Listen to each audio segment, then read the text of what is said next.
कांग्रेस नेता राहुल गांधी की मुश्किलें कम नहीं हो रही हैं। जाति विवाद पर घिरने के बाद राहुल गांधी को समझ ही नहीं आ रहा है कि वो क्या करें। जो राहुल गांधी दूसरों से जाति पूछते थे वो खुद की जाति नहीं बता रहे हैं। राहुल गांधी पीएम मोदी पर जाति को लेकर निशाना साध रहे थे और बता रहे थे कि पीएम मोदी किस जाति के हैं। राहुल गांधी पत्रकारों से खुलेआम जाति पूछते हैं, लेकिन वो खुद अपनी जाति बताने के लिए तैयार नहीं है। कांग्रेस के तमाम नेता बीजेपी से तिल मिलाए हुए हैं कि बीजेपी नेता अनुराग ठाकुर ने राहुल गांधी से उनकी जाति कैसे पूछ ली, लेकिन जाति जनगणना करने की बात करने वाले राहुल गांधी बिना जाति बताए कैसे जाति जनगणना करवा सकते हैं। बीजेपी के नेता पूछ रहे हैं कि अगर राहुल गांधी के पास कोई फॉर्मूला है जिससे बिना जाति बताए जातिगत जनगणना हो सकती है तो वो अपना फॉर्मूला देश को बताएं।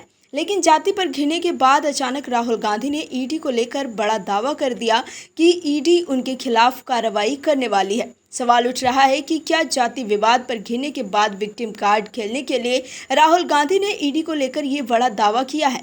वहीं अब उनके दोस्त जो उनके राजनीतिक प्रतिद्वंदी हो चुके हैं, उन्होंने बड़ी बात बाहर ला दी है। दर्शकों, सोचने समझने की बात यह है कि जो ज्योतिरादित्य सिंधिया एक जमाने तक राहुल गांधी के साये की तरह रहते थे, आज वही सिंधिया राहुल गांधी की राजनीति को खत्म करने में लगे हुए हैं। जब से राहुल गांधी नेता प्रतिपक्ष बने हैं तब से राहुल गांधी सिर्फ अनर्गल बयानबाजी ही कर रहे हैं। उनके बयानों की न सीमा है और न ही सर पैर है।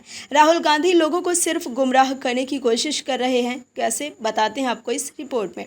दरअसल लोकसभा में नेता प्रतिपक्ष और कांग्रेस नेता राहुल गांधी के ईडी के छापे की आशंका को लेकर दिए बयान पर केंद्रीय मंत्री ज्योतिरादित्य सिंधिया ने पलटवार किया। सिंधिया ने राहुल गांधी पर अब तक का सबसे बड़ा हमला किया। सिंधिया ने कहा है कि जिन लोगों को भटकाने की नीति है, झूठ बोलने की नीति है, देश को विकास के पथ पर देखकर गौरव के बदले भी ईर्ष्या की भावना है, वही ऐसे नकारात्मक स्टेटमेंट देते हैं। आज कांग्रेस की ये स्थिति हो चुकी है जो देश को बढ़ाने का नहीं बल्कि नकारात्मक दिशा में ले जाने का काम करती है। एक ज़माने में राहुल गांधी के दोस्त रहे ज्योतिरादित्य सिंधिया ने आगे कहा कि कांग्रेस भाई भाई के बीच में झगड़ा तय करने की कोशिश कर रही है। इस कांग्रेस पार्टी ने सदैव हर कमीशन की रिपोर्ट का विरोध किया था, मंडल कमीशन की रिपोर्ट का विरोध किया। आज जाति की बात करते हैं। इस चुनाव में जिस तरह कांग्रेस पार्टी का सफाया हुआ, कई राज्यों में खाता नहीं खुला, जहां जहां भारतीय जनता पार्टी के साथ सीधा सीधा मुकाबला हुआ है, वहां केवल 25% का हिट रेट हुआ है। राहुल गांधी पर हमला बोलते हुए ज्योतिरादित्य सिंधिया ने कहा है कि 2014, 2019 और 2024 की सीट ले ले, जितनी सीटें तीनों चुनाव में कांग्रेस जीती है उनको भी आप इकट्ठा कर ले तो वर्तमान भारतीय जनता पार्टी के 2024 के चुनाव में जो 240 सीट मिली हैं उस आंकड़े तक भी नहीं पहुंच पा रही है। ये हाल कांग्रेस पार्टी का हो चुका है। कांग्रेस अपने गिरेबान में झांके किसी और पर उंगली उठाने से पहले। दरअसल राहुल गांधी ने गुरुवार देर रात एक्स पर की गई एक पोस्ट में दावा किया था कि उनके खिलाफ ईडी रेड की प्लानिंग हो रही है।